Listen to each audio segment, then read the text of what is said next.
18મો મોક્ષ સંન્યાસ યોગ. અર્જુન કહે છે, એ મહાભાવો, એ કેશી દૈત્યનો નાશ કરનારા, એ ઇન્દ્રિયોના નિયંતા, હું સંન્યાસનું તથા ત્યાગનું તત્વ જુદું જુદું જાણવા ઈચ્છું છું. આ તો અર્જુને પ્રશ્ન કર્યો. હવે શ્રી કૃષ્ણ એનો ઉત્તર શું આપે છે જોઈએ.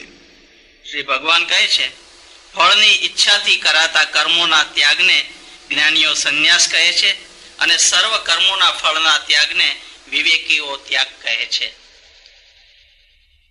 સર્વ કર્મના ફળ વિશે તો 12મા અધ્યાયમાં આપણે જોઈ ગયા છે, કહેવાઈ ગયું છે.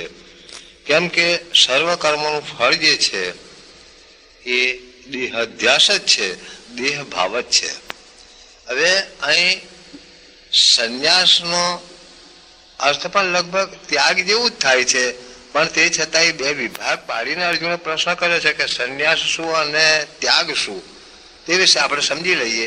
કેમ કે અહીંયા આગળ શ્રી કૃષ્ણ જ કહે છે કે ફળની ઈચ્છાથી કરાતા કર્મોના ત્યાગને જ્ઞાનીઓ સંન્યાસ કહે છે.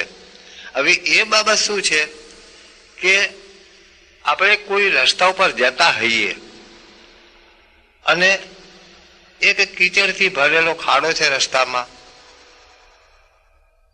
એ આપણે જોઈએ છે અને જોઈને વિચાર કરીએ કે જો સીધો ને સીધો ચાલીશ, હું સીધો ને સીધો ચાલીશ તો ખાડામાં પગ પડશે અને મારો પગ બગડશે.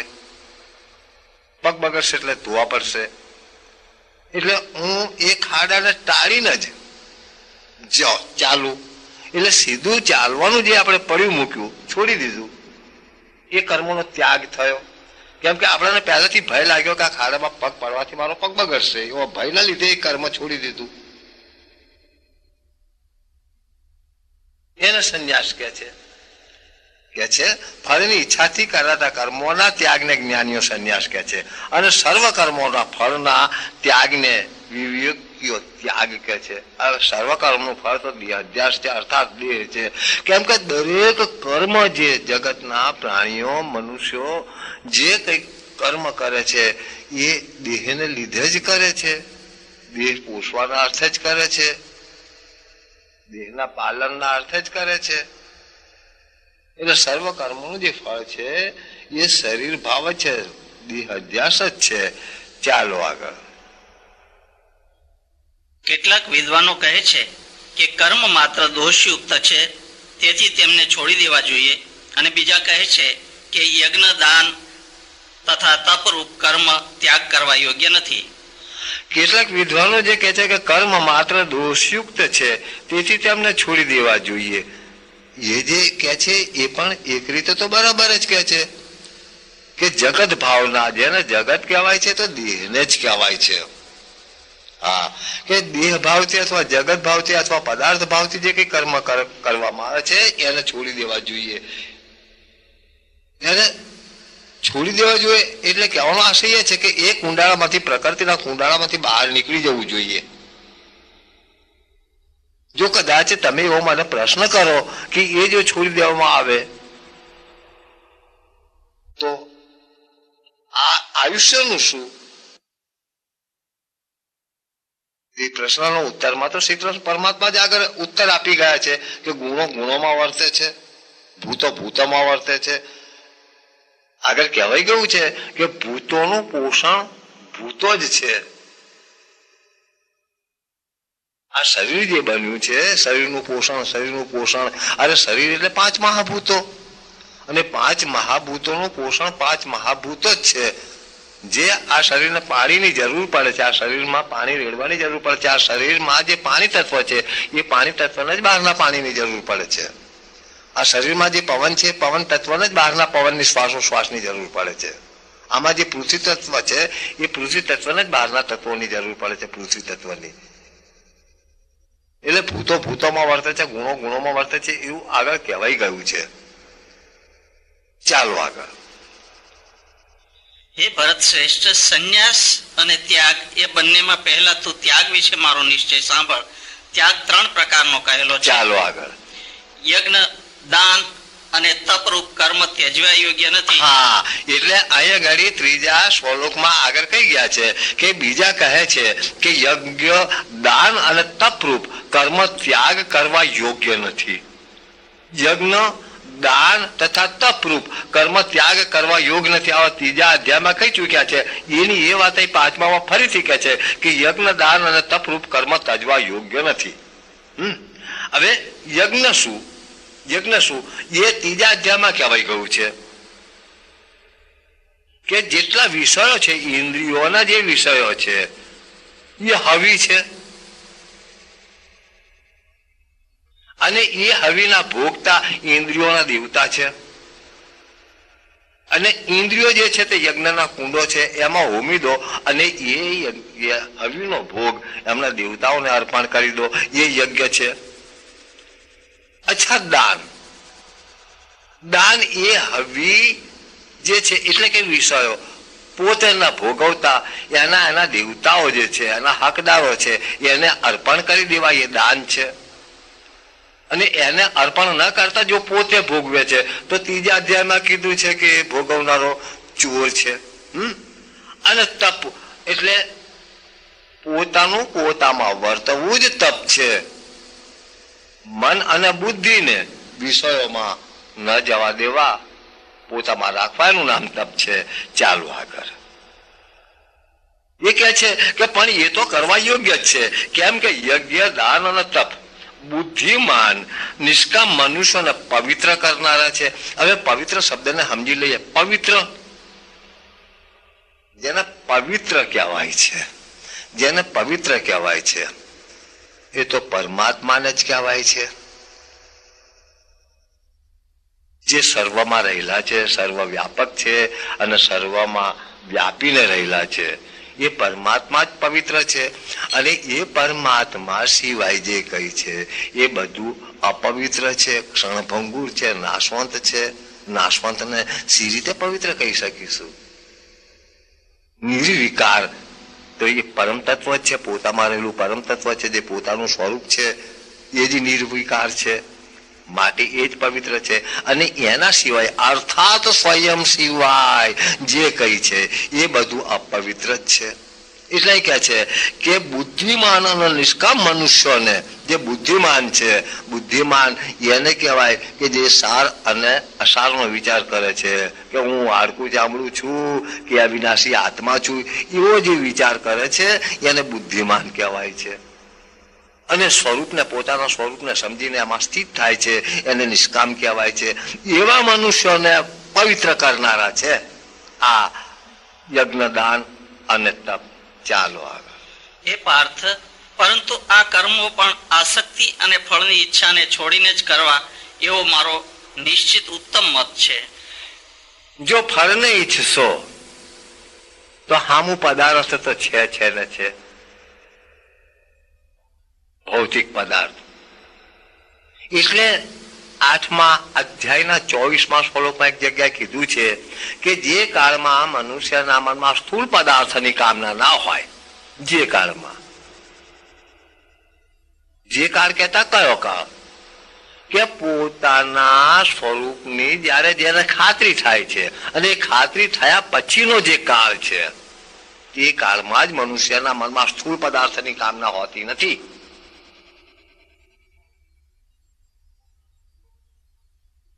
એટલે કે હે પાર્થ, પરંતુ આ કર્મો પણ આસક્તિ અને ફળની ઈચ્છાને છોડીને જ કરવા જોઈએ. જેને આસક્તિ કહેવાય છે, મોહપણું, એ તો અન્ય ઉપર થાય છે. પણ જે અન્ય જેવું સંભવતું જ નથી પોતાના સ્વરૂપમાં, ત્યાં આસક્તિનો શો સવાલ છે. અને ફળની ઈચ્છાને છોડીને,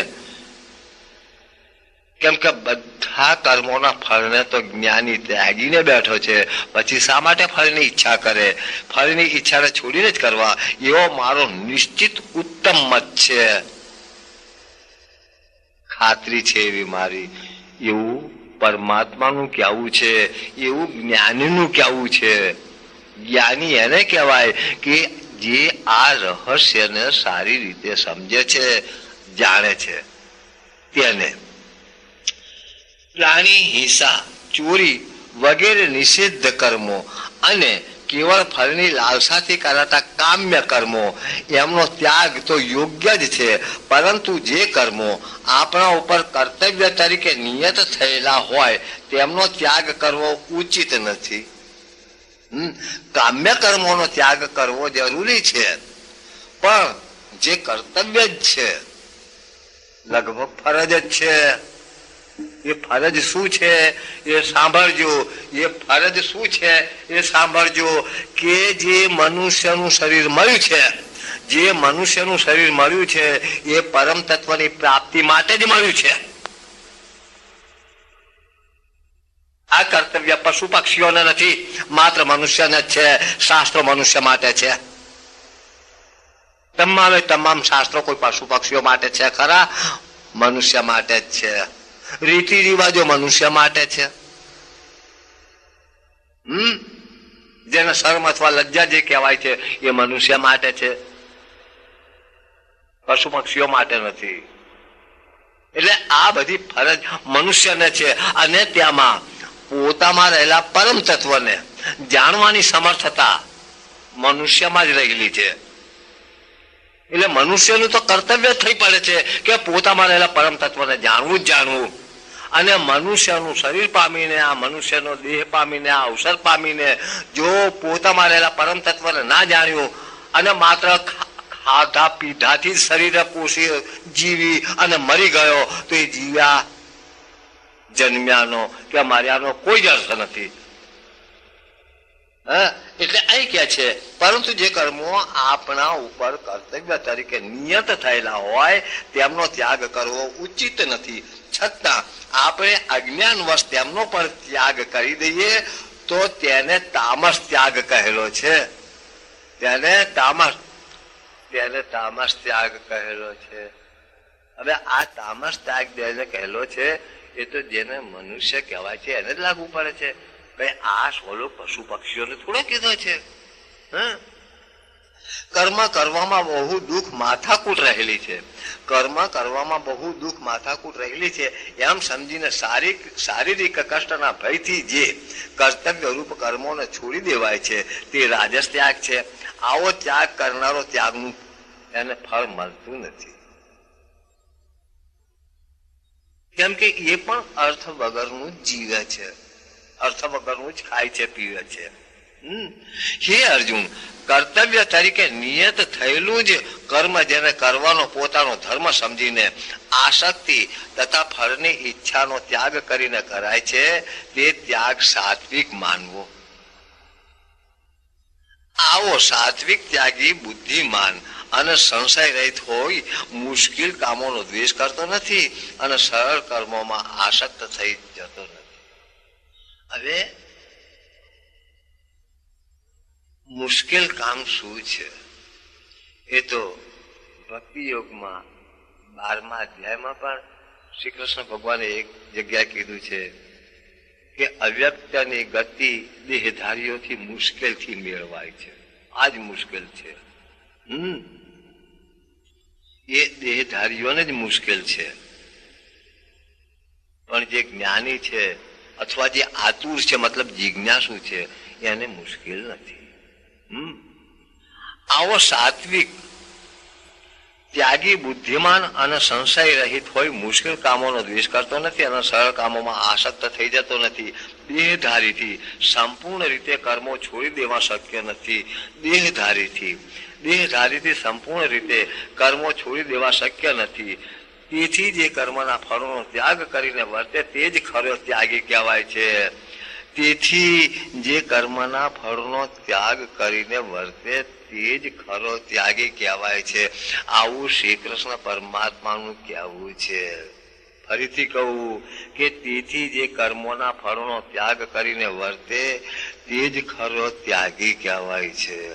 એટલે મહાપુરુષો પણ કાવ્ય દ્વારા ઈશારા કરે છે. મહારાજ કે છે કે ત્રિગુણાતીત ફિરત તન ત્યાગી રીત જગત સે ન્યારી ત્રિગુણાતીત ફિરત તન ત્યાગી. કેમ કે આ જેને તન કહેવાય છે એ સર્વ કર્મનું ફળ છે અને એને ત્યાગીને ત્રિગુણાતીત ફિરત તન ત્યાગી રીત જગત સે ન્યારી જગત में संत परम हितकारी.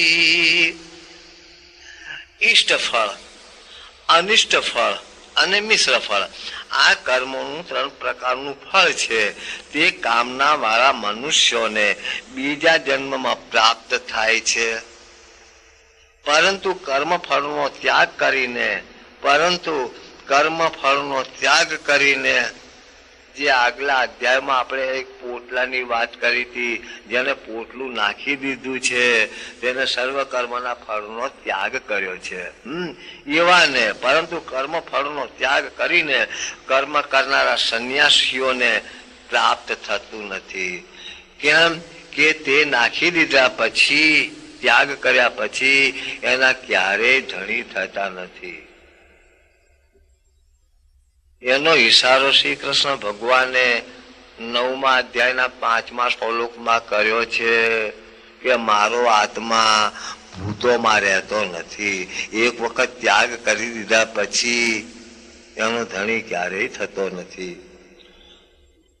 સાંખ્ય શાસ્ત્રમાં કર્મ સંબંધી નિર્ણયને અંતે સમસ્ત કર્મોને સિદ્ધ કરનારા આ 5 કારણો કહ્યા છે તે મારી પાસેથી સાંભળ. આ 5 કારણોને જોઈએ. શ્રી કૃષ્ણ પરમાત્મા કહે છે 5 કારણો: દેશ, કાળ, કર્તા, જુદા જુદા સાધન, જુદી જુદી ક્રિયાઓ અને 5મું દેવ. ફરીથી દેશ, કાળ. હવે દેશ શું અને કાળ શું એ સમજી લઈએ. દેશ એને કહેવાય કે જે રહેવાનું સ્થાન હોય એને દેશ કહેવાય. અને રહેવાનું સ્થાન છે શરીર, દેહ. આ શરીર જે છે રહેવાનું સ્થાન છે એટલે એ દેશ છે. કાળ, કાળ એટલે આ શરીરનું આયુષ્ય, જન્મથી માંડીને મરણ સુધીથી એનો વચવાનો જે સમય છે આયુષ્ય, એને કાળ કીધું છે, દેશ કાળ. કર્તા એટલે આમાં જે કર્તાનો ભાવ ઉભો કરે છે એટલે કે આ શરીરમાં રહેલો પુરુષ જેને પરમાત્માનો અંશ પણ કહેવાય છે. દેહ ભાવ હોવાથી એને જીવાત્મા પણ કહેવાય છે અને પોતાના સ્વરૂપમાં હોવાથી એને મહાત્મા પણ કહેવાય છે. અને જગત ભાવથી મુક્ત થઈ ગયો છે તો એને પરમ આત્મા પણ કહેવાય છે. આ શરીરમાં રહેલા પુરુષને જ એ કરતા, આ શરીરમાં રહેલો પુરુષ છે એ કરતા. જુદા જુદા સાધન અર્થાત ઇન્દ્રિયો, અંતઃકરણો વગેરે જુદા જુદા સાધન, જુદી જુદી ક્રિયાઓ. કેમ કે દરેક ઇન્દ્રિયોની અને દરેક અંતઃકરણોની પોતપોતાની આગવી ક્રિયાઓ છે. અને 5મું દેવ એટલે કે આ મનુષ્ય દેહનો એક ચાન્સ મળ્યો છે, જે કાગતાલીય ન્યાય મળ્યો છે. એટલે એ કહે છે કે દેશ, કાળ, કરતા, જુદા જુદા સાધન, જુદી જુદી ક્રિયાઓ અને 5મું દેવ. હવે મન, વાણી અને શરીરથી, મન, વાણી અને શરીરથી મનુષ્ય જે કંઈ સારું અથવા ખોટું કર્મ કરે છે તેમાં આ 5 કારણો હોય છે. હવે જે કંઈ કરવું પડે છે, જે કંઈ કર્મ થાય છે, ભલું અથવા ભૂંડું, એ મનથી થાય છે અર્થાત વિચારોથી, વાણીથી થાય છે અને શરીરથી થાય છે. ચાહે ભલું હોય ચાહે ભૂંડું હોય, એમાં આ 5 કારણો જે ઉપર કીધા તે હોય છે. એમાં આ 5 કારણો હોય છે. પરંતુ શ્રી કૃષ્ણ પરમાત્મા કહે છે પરંતુ આમ હોવા છતાં પણ જે મનુષ્ય અશુદ્ધ બુદ્ધિને લીધે કેવળ પોતાને એકલાને જ કર્મોનો કરતા માને છે તે અજ્ઞાની યથાર્થ સમજતો નથી. કેમ કે એવું કહેવા માંડે છે કે હું કરું છું, હું જોઉં છું, હું બોલું છું, હું ચાખું છું, હું જોઉં છું, હું જોઉં છું. હું જોઉં છું એવું કહેનારના અંધારા ભોયરામાં પૂરી દો. હું જોઉં છું એવું કહેનારના અંધારા ભોયરામાં પૂરી દો. અને પછી એને કહો કે જો હવે જો તને દેખાતો તો જો. એની આંખો હોવા છતાં, નેત્ર હોવા છતાં એ કશું જોઈ શકશે નહીં. એટલા માટે તો દીવા હરગાવવા પડે છે. હું જોઉં છું એવું જો કહેતો હોય, એવા પુરુષના ઘરમાં દીવાની શું જરૂર છે? લાઇટની શું જરૂર છે? અરે એને આંખોની પણ શું જરૂર છે?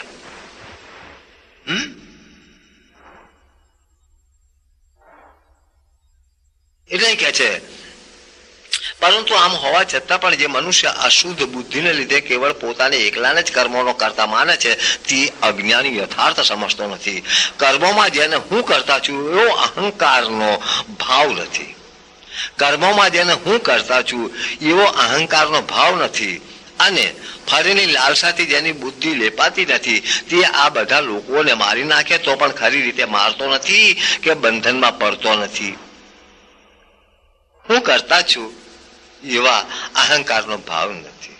હું કરતા છું એવો ભાવ નથી મારો. તો એ તો જ્ઞાનીનું લક્ષણ છે. કેમ કે જ્ઞાની સમજે છે, જ્ઞાની સમજે છે કે આખું જગત પરમાત્માની સત્તાથી ચાલે છે. દરેકમાં પરમાત્મા રહેલો છે, અણુ અણુમાં રહેલો છે.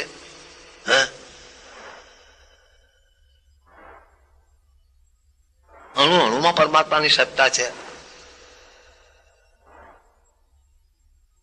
બધું જ કર્મ કરે છે, હલનચલન કરે છે, બધું જ થાય છે, બધું જ થાય છે, બધું જ થાય છે. હવે જે આ બધું થાય છે એના ભેગું આ થઈ ગયું છે. જ્ઞાની એવું સમજે છે, એવું માને છે, એવું જાણે છે. અને અજ્ઞાની એવું કહે છે કે મેં કર્યું. અજ્ઞાની એવું કહે છે કેમ કે જે કઈ થાય છે એ બધા ભેગું જ થાય છે. જે છે તે મનુષ્ય. એક માણસ ઘર બનાવે છે અને પછી કહે છે કે આ ઘર મેં બનાવ્યું. એક માણસ મકાન બનાવે છે અને કહે છે આ મકાન મેં બનાવ્યું. પોતાને કરતા માને છે. જો તે મકાન બનાવ્યું હોય તો આ બધું કોને બનાવ્યું? કેમ કે આ બધું જેને બનાવ્યું છે તેને જે મકાન બનાવ્યું છે. એક સત્ય હકીકત કહું, એક સત્ય હકીકત. એક વખત અમારા મહારાજને આ એક સત્ય ઘટના છે. અમારા મહારાજને એક એમના શિષ્યએ એક બાજોઠ બનાવીને આપ્યો, પાટલો. એ ભાઈ એમના શિષ્ય અનુયાયી હતા, અમારા ગુરુભાઈ. એ સુથારા જ હતા.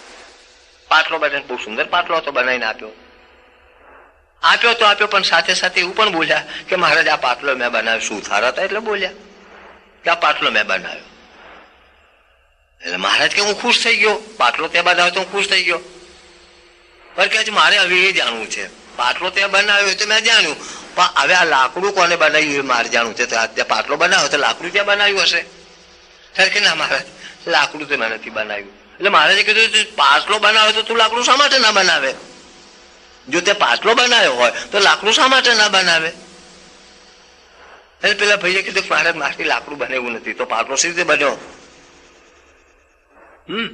જો પાટલો બનાવી શકતો તો તું લાકડું બનાવી શકે, અને જો લાકડું નથી બનાવી શકતો તો પાટલો સી રીતે બનાવી શકે? તો એનો અર્થ એ થયો કે જેને લાકડું બનાવ્યું છે, જેને લાકડું બનાવ્યું છે તેને જ પાટલો બનાવ્યો છે. કેમ કે જેનો સુથાર કહેવાય છે એમાં જે રહેલો છે એ તો પરમાત્મા જ છે. લાકડું બનાવનારો લાકડા મારી લાકડા બનાવે છે, સુથાર કરીને પાટલો બનાવે છે. શું ફરક પડે છે મારે? ચાલો. કોઈ પણ કર્મ ઉત્પન્ન થવામાં જ્ઞાતા, જ્ઞાન અને જ્ઞેય, જાણનાર, જાણવાની વસ્તુ અને જ્ઞાન, આ ત્રણ કર્મના પ્રેરક છે. આ ત્રણ કર્મના પ્રેરક છે. અને કર્તા, કરણ, સાધન અને ક્રિયા આ ત્રણ પ્રકારના અંગ છે. હવે જ્ઞાતા, જ્ઞાન અને જ્ઞેય એ ત્રણને આપણે અધ્યાય 13 ક્ષેત્ર ક્ષેત્રજ્ઞ યોગના 13મા શ્લોકમાં જોઈ ગયા છે. કે જે જ્ઞાતા છે તે જ્ઞેય છે અને જ્ઞાન પણ તે જ છે. જે જાણવામાં આવે છે તેને જ્ઞેય કહેવાય છે, જાણનારો છે તેને જ્ઞાતા કહેવાય છે, અને જાણવાનું જે સાધન છે તેને જ્ઞાન કહેવાય છે. પણ જે ક્ષેત્ર યોગના 13મા શ્લોકમાં જે કીધું છે કે જે જ્ઞેય જાણવા યોગ્ય છે એ તો પોતે જ છે. જાણવામાં આવે છે તે પણ પોતે. એમ કે 5મા અધ્યાયના 26મા શ્લોકમાં શ્રી કૃષ્ણ પરમાત્મા ઈશારો કરેલો છે કે જેમને પોતાના સ્વરૂપનું જ્ઞાન થયું છે તેવા સાધકોને સર્વત્ર નિર્વિકલ્પ બ્રહ્મનો અનુભવ થાય છે. જેમને પોતાના સ્વરૂપનું જ્ઞાન થયું છે, હવે જે પોતાનું સ્વરૂપ જે છે એ જાણવામાં આવે છે એટલે જ્ઞેય કહેવાયું. તારી એ સ્વરૂપને જાણનારો કોઈ બીજો નથી, તો જ્ઞાતા પણ પોતે જ ઠરે છે. અને એ જે સ્વરૂપ છે એ સ્વયં જ જ્ઞાન સ્વરૂપ છે. એટલે કહેવામાં જ જુદા છે, બાકી મુદ્દો તો એક જ છે, પરમ આત્મા. ચાલો, ગુણોની ગણતરી કરનાર સાંખ્ય શાસ્ત્રમાં જ્ઞાન, કર્મ અને કર્તાને પણ ગુણોના ભેદથી પણ 3 પ્રકારના કહેવાય છે. તેમને પણ તું સાંભળ. ચાલો આગળ કે જે જ્ઞાનથી મનુષ્ય જુદા જુદા દેખાતા સર્વ ભૂતોમાં એક રૂપે રહેલા અવિનાશી ભાવને જોઈ શકે છે તે જ્ઞાનને તું સાત્વિક જાણ. એને જ વિભૂતિ યોગમાં બ્રહ્મ વિદ્યા કીધું છે કે વિદ્યાઓમાં બ્રહ્મ વિદ્યા હું છું. અને બ્રહ્મ વિદ્યા એટલે આત્મજ્ઞાન. હવે આત્મજ્ઞાન અર્થાત આત્માને જાણવો, આત્માને ઓળખવો. મહાપુરુષો કહે છે કે આત્માને ઓળખ્યા વિના રે આ લખ 84 નહીં મટે. આત્માને ઓળખવો એનું નામ જ આત્મજ્ઞાન, અર્થાત બ્રહ્મ વિદ્યા. જે જ્ઞાનથી મનુષ્ય જુદા જુદા દેખાતા સર્વભૂતોમાં એક રૂપે રહેલા અવિનાશી ભાવને જોઈ શકે છે તે જ્ઞાનને તું સાત્વિક જાણ. એ જ આત્મજ્ઞાન. આત્માને ઓળખવો. અને આત્મા સર્વ પ્રાણીઓમાં રહેલો છે. આપણે બીજા કોઈનામાં રહેલા આત્માને ઓળખવાની વાત નથી, પોતામાં રહેલા આત્માને ઓળખવાની છે. હવે જો પોતામાં રહેલા પોતાના આત્માને જ ઓળખે છે તો બધામાં રહેલા આત્માને ઓળખી શકે છે. અને બધામાં રહેલો આત્મા છે એ બીજો છે કે જુદો છે એવી બાબત તો નથી. કેમ કે આત્મા જે કહેવાય છે એક સભર ભરેલું પદ છે. જો પોતામાં આનો નિર્ણય થઈ જાય છે, એનો અનુભૂતિ થઈ જાય છે, અનુભવ થઈ જાય છે તો બધામાં જ પ્રકાશી ઉઠે છે. અને જે જ્ઞાનથી મનુષ્ય જુદા જુદા દેખાતા સર્વભૂતોમાં જુદા જુદા અનેક ભાવોને રહેલા જુએ છે તે જ્ઞાન તું રાજસ જાણ. કેમ કે એ જ્ઞાન તો ભેદ વાળું છે. આ એક કૂતરું છે ને આ એક બકરું છે, આ એક પટેલ છે અને આ એક બીજી જ્ઞાતિ છે ને હું આ એક જ્ઞાતિ છું ને, એ તો ભેદ વાળી વાત થઈ ગઈ. અને જેને જ્ઞાની કહેવાય છે એ તો સાત્વિક, તામસિક અને રાજસિક આ 3 ગુણોથી મુક્ત થયેલો હોવાથી એ તો બધામાં આત્મા જ જુએ છે, સર્વત્ર આત્મા જ જુએ છે. જહાં દેખું તહાં સાહાબ પાઉં, ખાલી ના કોઈ ઠીકાના. જ્ઞાની નથી એવી દશા થઈ ગઈ છે. તથા જે જ્ઞાન એક જ કાર્યમાં તેના સ્વરૂપને સમજ્યા વિના, તેનો હેતુ વિચાર્યા વિના તેમાં પૂરેપૂરી રીતે આસક્ત થઈ જાય છે તે અલ્પ જ્ઞાનને તામસ કહેલું છે. એ તો આગળ પણ કીધું છે, મૂળ બુદ્ધિ વાળાઓને કીધું છે, અધમ કીધું છે. કેમ કે એમને સાર અને અસારનું, સાચા કે ખોટાનું ભાન નથી. કર્તવ્ય તરીકે નિયત થયેલું જે કર્મ રાગ દ્વેષ અને આસક્તિ રહિત થઈને ફળની ઈચ્છા વગર મનુષ્ય કરે તેને સાત્વિક કર્મ કહેલું છે. હવે આ કર્તવ્ય તરીકે નિયત થયેલું જે કર્મ છે એ તો પોતાના સ્વરૂપને જાણવા માટેની તજવીજ.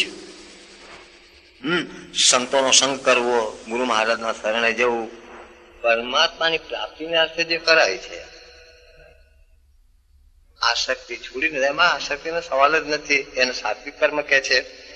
જે કર્મ હું કરતા છું એવા અભિમાનપૂર્વક ફળની કામના વાળો મનુષ્ય બહુ મહેનત ઉઠાવીને કરે છે તેને રાજસ કર્મ કહ્યું છે.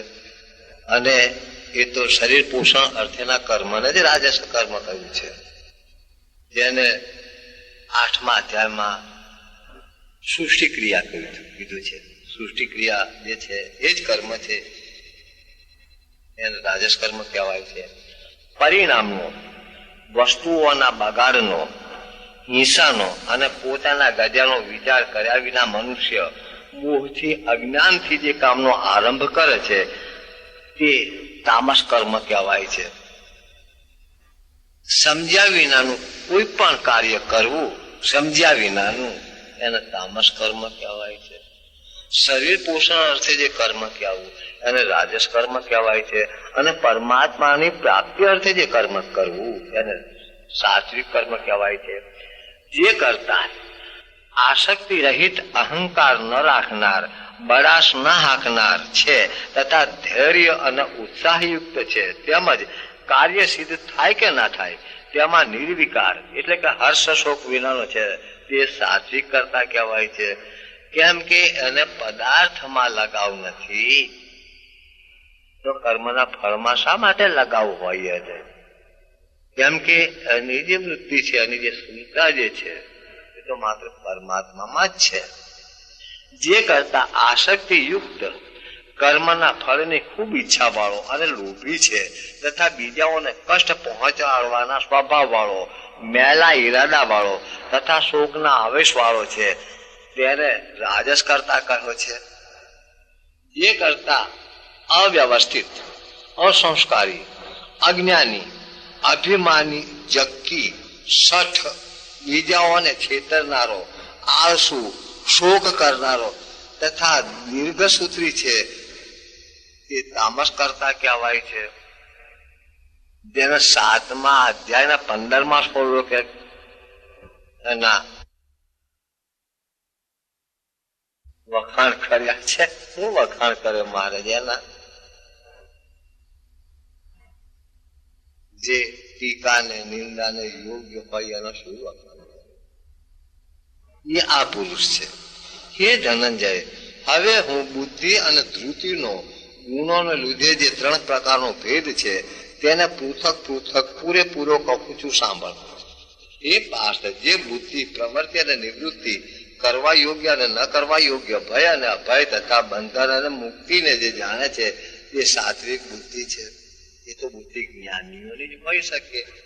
અને હે પાર્થ, જેના વડે મનુષ્ય ધર્મ અને અધર્મને તથા કાર્ય અને અકાર્યને યથાર્થ રીતે જાણી શકતો નથી તે બુદ્ધિ રાજસી છે.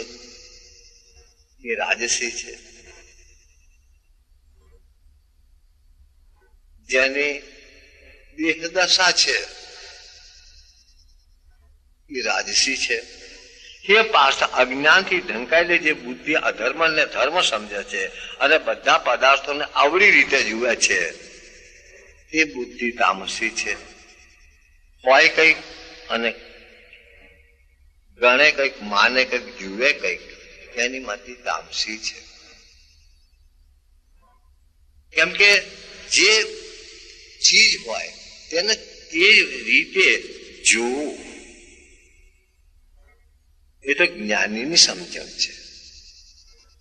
જ્ઞાની દરેક પદાર્થને જુએ છે ત્યારે એની દ્રષ્ટિમાં પદાર્થ નથી હોતો, પણ એ પદાર્થમાં રહેલો પરમાત્મા હોય છે. આ જ્ઞાનીની દ્રષ્ટિ છે. અને અજ્ઞાની પરમાત્મા સભર ભરેલો છે છતાં પણ પરમાત્માને ન જોતા પદાર્થને જુએ છે. એ અજ્ઞાનીની દ્રષ્ટિ છે. જ્ઞાની અને અજ્ઞાનીમાં આટલો ફરક છે.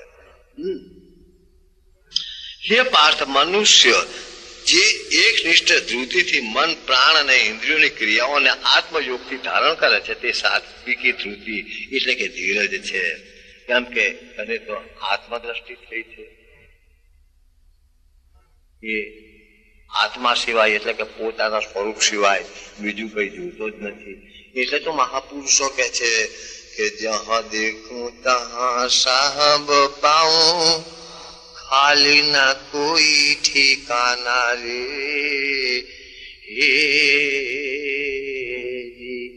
આંખ બિન દેખ્યા, મુખ બિન બોલ્યા, શબ્દ સુન્યા બિન કાના, મેરે સંતો ભાઈ આપ ही आप पहचाना रे. આ જ્ઞાનીની દ્રષ્ટિ છે. તથા હે અર્જુન, ફળની આકાંક્ષા વાળા લોકો જે ધૃતિથી ધર્મ, કામ અને અર્થને આસક્તિપૂર્વક ધારણ કરે છે તે રાજસી ધૃતિ છે, એટલે કે ધીરજ.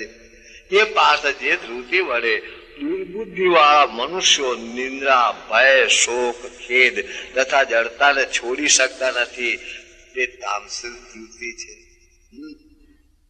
જે જડતાને છોડી શકતા નથી, શોકને કે ભયને છોડી શકતા નથી, એ પરમાત્માને સી રીતે ઓળખી શકશે, કે પરમાત્માને સી રીતે પકડી શકશે? કેમ કે પેલું છૂટે તો આ છૂટ પકડાય.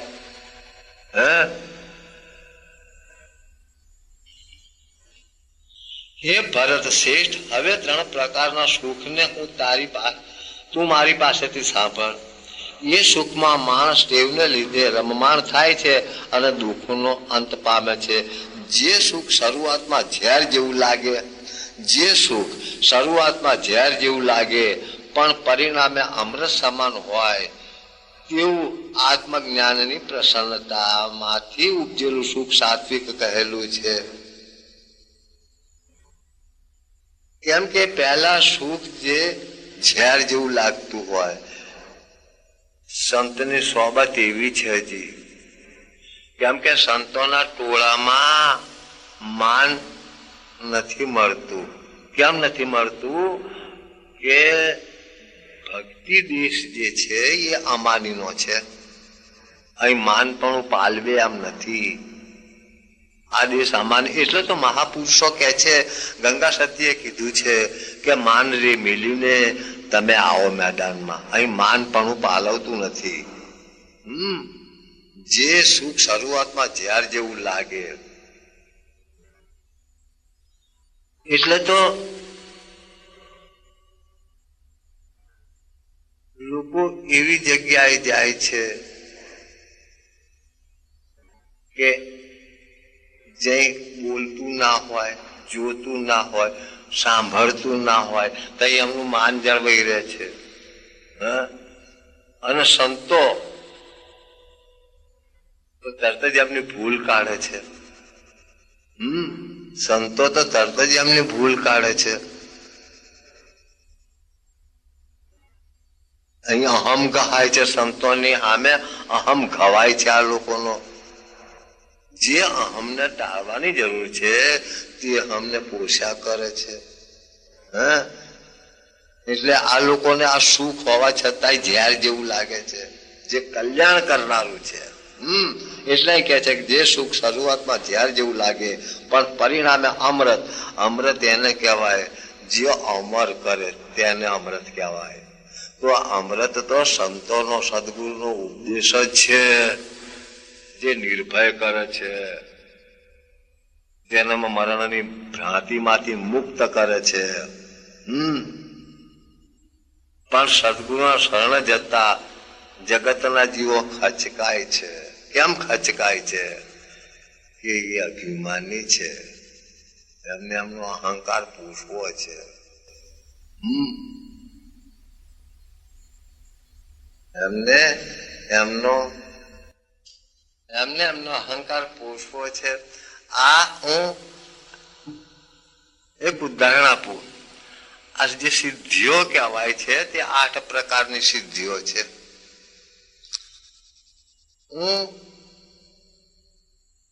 જે કહું છું તેને સમજી લેજો કે જેને ભક્તિ કહેવાય છે ને એ અમાનીનો દેશ છે, નિર્માનીનો દેશ છે, અભિમાનીનો દેશ નથી.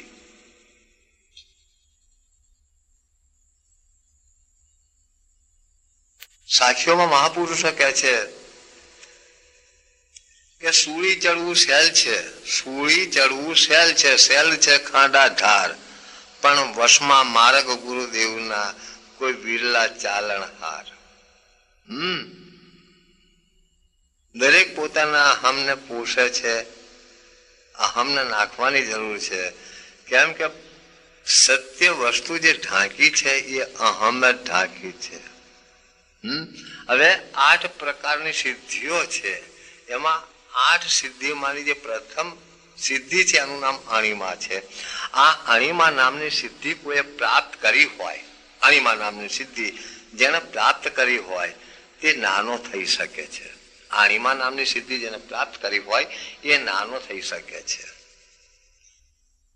હવે અણિમા નામની સિદ્ધિને પ્રાપ્ત કરવા માટે કોઈ પર્વત ઉપર નથી જવું પડતું, કે કોઈ પર્વતની ગુફામાં નથી બેસવું પડતું, કે નથી પાતાળમાં જવું પડતું, બીજી કોઈ જગ્યાએ જવું નથી પડતું.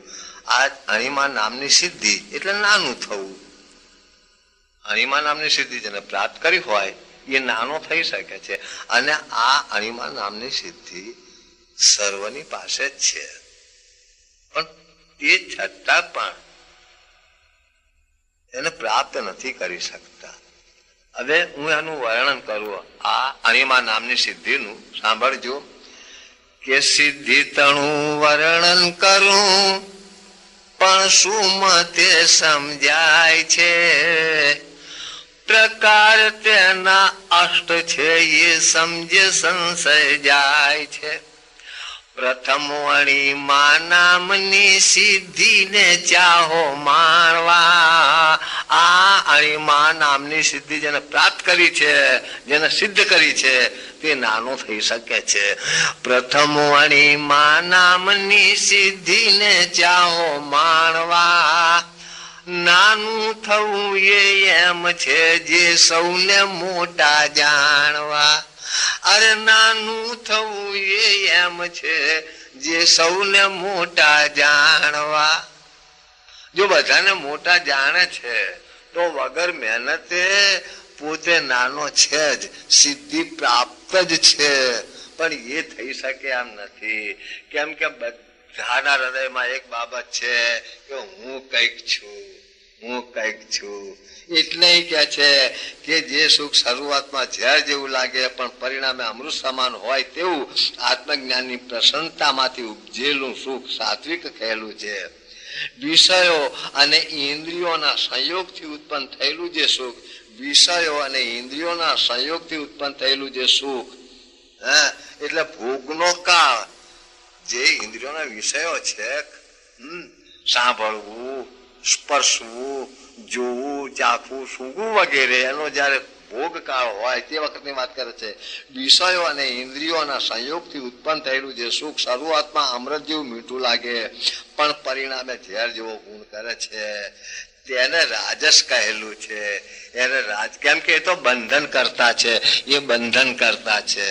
એ ફરીથી વિષયો અને ઇન્દ્રિયોના સંયોગથી ઉત્પન્ન થયેલું જે સુખ શરૂઆતમાં અમૃત જેવું મીઠું લાગે પણ પરિણામે ઝેર જેવો ગુણ કરે છે, તેને રાજસ કહ્યું છે.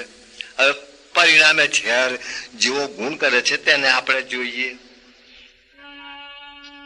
કે મારી હેલી નસવર છે મત કર યારી રે, મારી હેલી માયા છે મત કર યારી.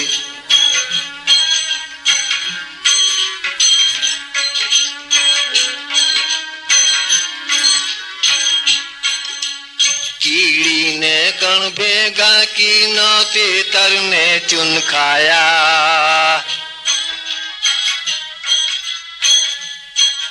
અરે કીડીને કણ ભેગા કી ન તે તરને ચૂન ખાયા. તેતર ઉપર બાજ ઝપાટા, તેતર ઉપર બાજ ઝપાટા, બાજ કુકુન બચાયા. મારી હેલી માયા છે મત કર યારી, મારી હેલી માયા છે મત કર યારી.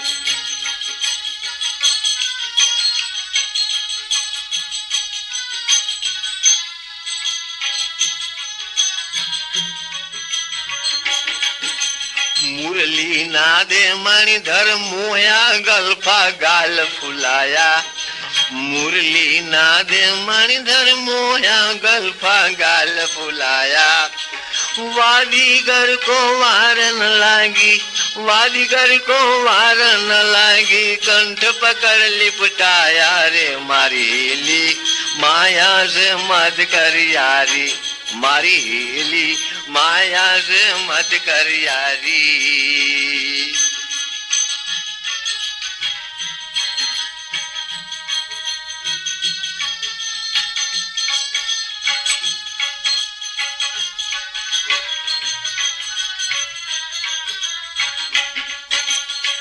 कागज की एक गजी बनाई, कागज की एक गजी बनाई, गज का मान भरमाया। कागज की ये कागज की एक गजी बनाई, गज का मन भरमाया। मेरी मान कर भया मतीला, मेरी मान कर भया मतीला, बेड़ी बंधन पाया रे मारेली। माया से मत कर यारी रे मारेली, नस्वर से मत कर यारी।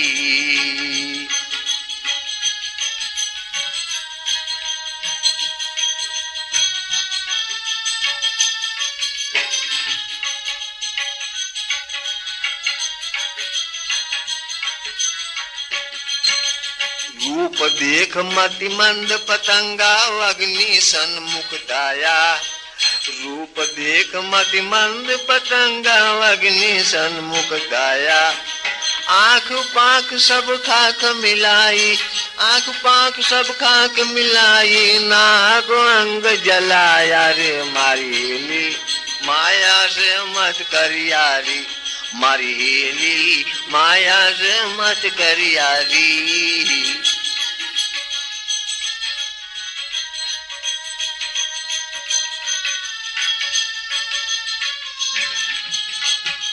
रसना रस में लोल हुई, मन मीनू भई मत वाली। रसना रस में लोल हुई, मन मीन भई मत वाली। काल पूर्ढ़ी मर क्यों चूके, झपट फसाई जाली रे मारेली। माया से मत कर यारी रे मारेली, माया से मत कर यारी।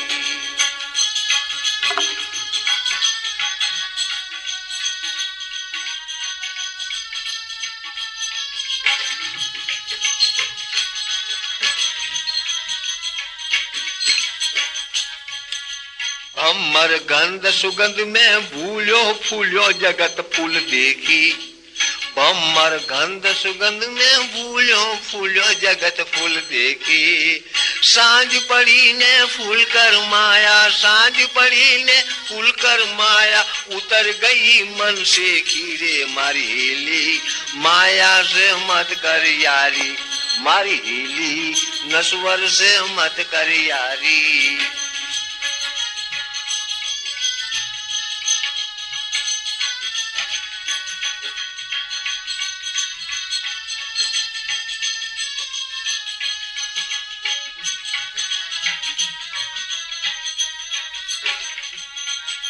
स्वयं रूपे साहेब नरको से वो सदगुरु साचा।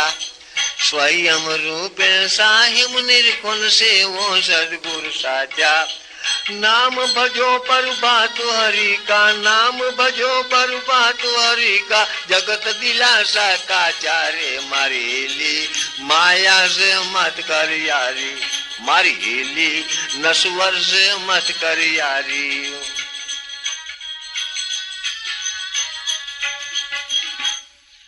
વિષયો અને ઇન્દ્રિયોના સંયોગથી ઉત્પન્ન થયેલું જે સુખ, આ ભજનમાં એ જ કહેવાયું છે।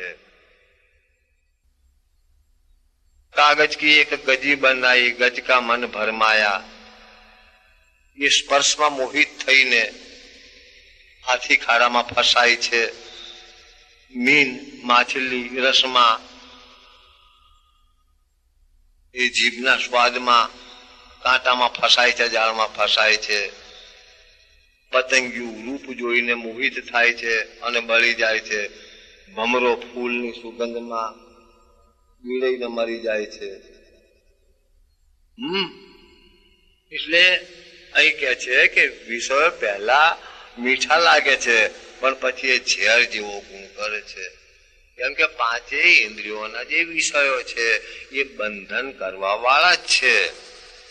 જે સુખ આરંભમાં અને પરિણામમાં આત્માને મોહ ઉત્પન્ન કરનારું છે અને નિંદ્રા આળસ તથા પ્રમાદમાંથી ઉત્પન્ન થયેલું છે, તેને તું તામસ સુખ કહ્યું છે। એ તો અધોગતિમાં જ લઈ જનારું છે। પૃથ્વી ઉપર આકાશમાં અથવા દેવલોકમાં એવું કોઈ પ્રાણી નથી કે જે પ્રકૃતિથી ઉત્પન્ન થતા આ ત્રણ ગુણોથી મુક્ત હોય. ફરીથી આ શ્લોક કહું છું કે પૃથ્વી ઉપર, આકાશમાં અથવા દેવલોકમાં એવું કોઈ પ્રાણી નથી કે જે પ્રકૃતિથી ઉત્પન્ન થતા આ ત્રણ ગુણોથી મુક્ત હોય. એટલે કે દેવતાઓ પણ આ ત્રણ ગુણોથી યુક્ત જ છે. માત્ર જેને સંત કહેવાય છે, જેને જ્ઞાની કહેવાય છે, તે જ આ ત્રણ ગુણોથી મુક્ત છે. તે જ આ ત્રણ ગુણોથી મુક્ત છે. આના જે ગુણોથી મુક્ત છે તેની જગતના જીવોથી ઓળખાણ થવી મુશ્કેલ છે મહારાજ. હું એના માટે એક કથા કહું કે આ ત્રણ ગુણોથી મુક્ત છે. ત્રણ ગુણોથી જે મુક્ત છે એ કેવો પુરુષ છે એવું કહું. આમ તો જગતના માણસોથી આવા પુરુષોની ઓળખાણ થવી મુશ્કેલ છે. એક વખત નારદજી ફરતા ફરતા મૃત્યુ લોકમાં આયા. ક્યાંકથી નીકળતા હતા. એક વગડા જેવો જંગલ જેવો વિસ્તાર હતો. ત્યાં એક ઝૂંપડીમાં કોઈ સાધુ બેઠો હતો, કોઈ ફકીર એકલો જ બેઠો હતો. આમ એની ઝૂંપડીમાં કચરો હતો, બેઠો હતો એકલો. એટલે નારદની નજર પડીને વિચાર્યું નારદ કે આ કોઈ મહાત્મા છે. એટલે નારદે નમસ્કાર કર્યા કે નમો નારાયણ, જય ગુરુ મહારાજ. નારદે જય ગુરુ મહારાજ કર્યા એટલે ફકીરે પૂછ્યું, ભાઈ કોણ હે તું? कहाँ जाता है, कहाँ से आया है? એટલે નારદે કીધું કે મહારાજ હું નારદ મુનિ છું, ભગવાનનું મન ફરતો ફરતો મૃત્યુલોકમાં આવી ચડ્યો છું અને હવે વિષ્ણુપુરીમાં જઉં છું, વિષ્ણુ ભગવાન પાસે. એટલે પેલા ફકીરે કીધું हाँ विष्णुपुरी में जाता है तो वो भगवान को कहियो, तेरे भगवान को कहियो बे मेरा 4 दिन से गांजा नहीं भेजा. વિચાર કર્યો કે આ કેવો વિચિત્ર ભગત છે. ભગવાન માટે કોઈ માન જ જેમ ફાવે તેમ તું તારીથી વાત કરે છે અને 4 દિવસ ગાંજા નહીં ભેજે જયારે મૂકી આવ્યો હોય એમ. નારદ વિચાર કર્યો કે મારું શું જાય છે કઈ. નારદ આગળ ચાલ્યા. એટલે ચાલતા ચાલતા એક પીપળાના ઝાડ નીચે એક મઢી આવી. સુંદર મઢી હતી, રંગરોગાન કરેલી અને મંદિરમાં ઠાકોરજીની મૂર્તિ પધરાઈ દે. એક સાધુ મહાત્મા ભગવાનની ઠાકોરજીની મૂર્તિની આરતી ઉતારે અને કેટલાક દર્શનાર્થીઓ પણ ત્યાં ઉભા હતા, આરતી ગાતા. નારદજી ખુશ થઈ ગયા કે હા કેટલી સુંદર ભક્તિ છે, ભગવાનની આરતી ઉતારે છે. આરતી વારતીની બધી વિધિ પૂરી થઈ એટલે પેલા સાધુને નારદે નમસ્કાર કર્યા કે મહારાજજી નમસ્કાર, જય જય. એટલે સાધુએ પૂછ્યું કોણ છો તમે, ક્યાં જાઓ છો? એટલે નારદ કહ્યું હું નારદ છું, ભગવાનનું મન. હવે હું વિષ્ણુપુરીમાં જઉં છું, વિષ્ણુ ભગવાન પાસે. એટલે પેલા સાધુએ કીધું કે તમે વિષ્ણુપુરીમાં જતા તો ભગવાનને કહેજો, પૂછી જોજો કે મને દર્શન બર્શન આપશે કે નહીં.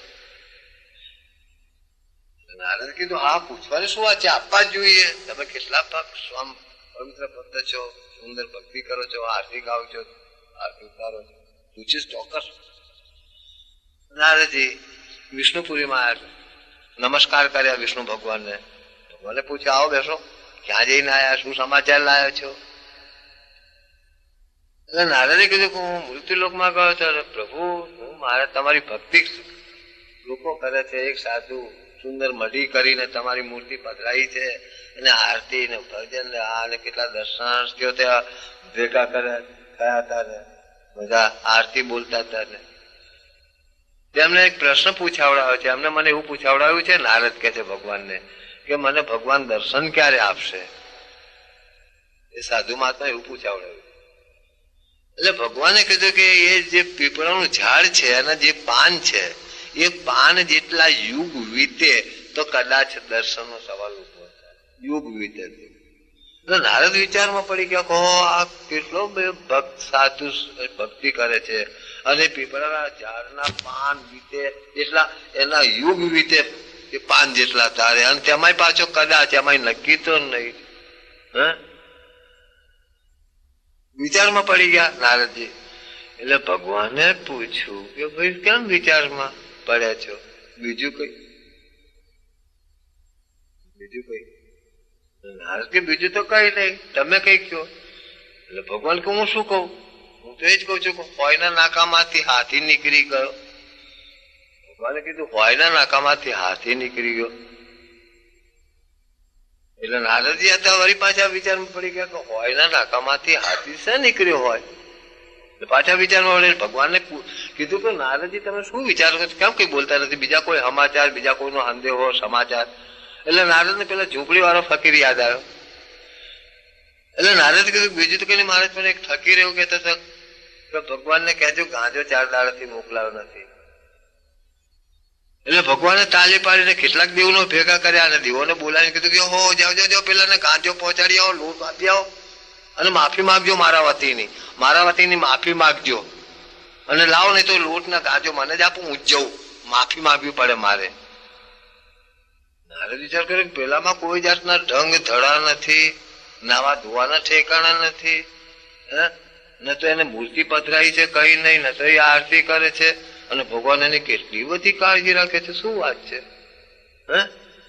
પેલા ગાંજો ને લૂંટ લાવતા હતી, પછી ભગવાને પાછું નારદને કીધું કે નારદજી હોયના નાકામાંથી હાથી નીકળી ગયો. એટલે પેલા લૂંટ ને ગાંજો લઈને એટલે ભગવાન ઉપડી ગયા. નારદ મુનિ મૂંઝાયા કે આ હોયના નાકામાંથી હાથી નીકળી ગયો એ કેવી વાત, અને પેલો ઢંગ ધડા વગરનો ભગત છે એના માટે આ ગાંજો ને લૂંટ ને બધું લઈને દોડ્યા, આ કેવી વાત? ત્યાંથી નીકળ્યા, ચાલ્યા નારદજી. જતા જતા વળી પાછા મૃત્યુ લોકમાં આયા, પેલી મળી ગાડી. એ સાધુને મળ્યા. સાધુએ પૂછ્યું શું નારદજી મારા સમાચાર કીધા હતા, શું કીધું ભગવાને? એટલે નારદજી કે ભગવાન શું કહેવાના હતા? ભગવાને એવું કીધું કે આ પીપળાના જે પાન છે એટલા યુગ વીતી જશે, એમાં પછી કદાચ દર્શન આપીશ, એમાં કદાચ. પેલા સાધુએ કીધું કે તેમાં મને શું વાંધો છે, હું ક્યાં ભૂખ્યો મરું છું? અને એમને દર્શન આપવા હોય તો આપે, મારે ક્યાં અટકી પડ્યું છે? બીજું કઈ? એટલે નારદ કે બીજું તો કઈ નહીં, પણ ભગવાન જતા જતા એટલું કઈ ગયા હતા કે હોયના નાકામાંથી હાથી નીકળી ગયો. એટલે પેલો સાધુ કે ભાંગ ભાંગ પીને આયા છો કે શું હોયના નાકામાંથી હાથી નીકળી જાય ખરો? ગધોડ્યું ના નીકળે. નારદ કે ભાઈ એ તો હું શું જાણું, પણ ભગવાન કહેતા હતા કે અમને ભાંગ પીતી હશે. પેલો સાધુ કે નારદ કે શી ખબર. નારદ ચાલ્યા આગળ. જતા જતા જતા પેલા ફકીર ની ઝૂંપડી આવી. નારદ ચાલ ના આટલે આવશે આને મળતો જવું. એટલે પેલા ફકીર ને કે નમો નારાયણ. એટલે ફકીરે કીધું તો ફકીર તો બેઠા હતા એમની ઝૂંપડીમાં. એટલે નારદ કીધું મહારાજ નમો નારાયણ. એટલે ફકીરે કીધું આજા. નારદજીએ પૂછ્યું શું बाबू तेदारे भगवान आया था गाजर? हाँ क्या आया था और फिर माफी मांगने लगा। एक तो 4 दिन के बाद आया और फिर माफी मांगने लगा। नारद हाथे જ आया था? हाँ कि वो दिन भी आया था, आज भी आया था, अभी अभी गया। वो जाने को भी नहीं करता था, मैंने गालियां दे के भगाया। નારદે વિચારવા પડે, ખત કરી નાખી. હા ભગવાને તું તારીફથી વાત કરે છે અને ભક્તિમાં કોઈ ઢંગ કે કોઈ ધડો નથી અને ભગવાન કેવી કાળજી રાખે છે. विचार में पड़ गया। એટલે પેલા ફકીરે પૂછ્યું क्या सोचता है, क्या विचार करता है और क्या बात है? એટલે નારદે કીધું और तो कोई बात નથી મહારાજ, પણ ભગવાન જતા જતા એવું કહી ગયા કે હોયના નાકામાંથી હાથી નીકળી ગયો. હોયના નાકામાંથી हाथी निकली गई, भगवान जता जता बोली गया था। એટલે પેલા ફકીરે કીધું को उसमें कौन सी बड़ी बात है वे? सुई की सुलात में से हाथी निकल गया तो उसमें कौन सी बड़ी बात है? अगर उसकी मर्जी हो जावे तो खलक का खलक निकल जावे, हाथी निकल गया कौन सी बड़ी बात है? नार तो वधारे मुझे कहा भगवान तो खाली हाथी ની વાત કરતા હતા કે હોયના નાકામાંથી હાથી નીકળી ગયો, અને આ તો ખલકના ખલકની વાત કરે છે, વિશ્વના વિશ્વની વાત કરે છે. એટલે નારદ અહીંથી વિષ્ણુપુરીમાં પહોંચ્યા ભગવાનની પાસે, અને ભગવાનને કહે છે કે મહારાજ આ શું દીના છે, પેલો સારી રીતે ભક્તિ કરે છે એની તમને પડેલી નથી. એટલે ભગવાને કીધું જો ભાઈ જે પ્રકારે મને જે ભજે છે હું તેને તેવા જ પ્રકારે ભજું છું. હું તો એને જાણું છું જે મને જાણે છે. તું પેલા ને ભગત કહે છે, પણ એ ભગત છે ખરો પણ મારો નથી, એ માયાનો ભગત છે. એ ભક્તિ કરે છે જગતના જીવોને આંજવા, એની આજીવિકા ચલાવવા. એ ભગત જેવું કરે છે, ભક્તિ જેવું દેખાડે છે. એ ભગત નથી, મારા પ્રત્યે એને લાગણી નથી, મારા પ્રત્યે લાગણી નથી.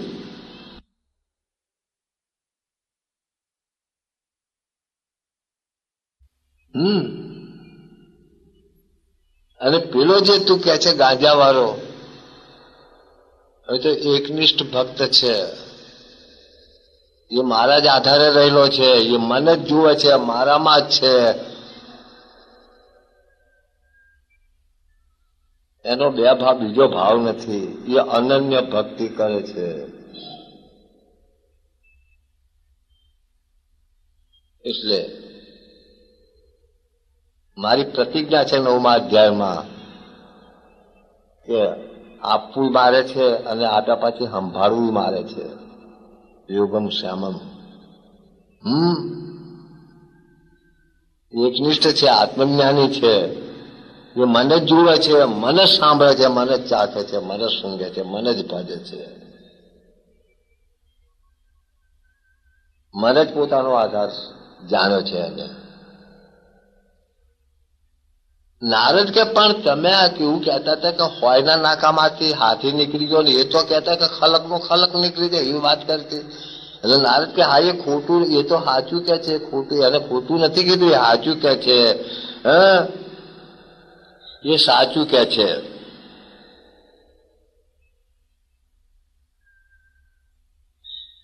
એ સાચું કે છે, કેમ કે 3 ગુણોથી પાર થયો છે, એ 3 ગુણોથી મુક્ત થઈ ગયેલો પુરુષ છે. અને જે 3 ગુણોથી મુક્ત થઈ ગયેલો પુરુષ હોય છે એ માત્ર સ્વયંના આધારે જ, પરમાત્માના આધારે જ રહે છે. એ દેહના આધારે રહેતો નથી, જગતના પદાર્થના ભૌતિકતાના આધારે રહેતો નથી.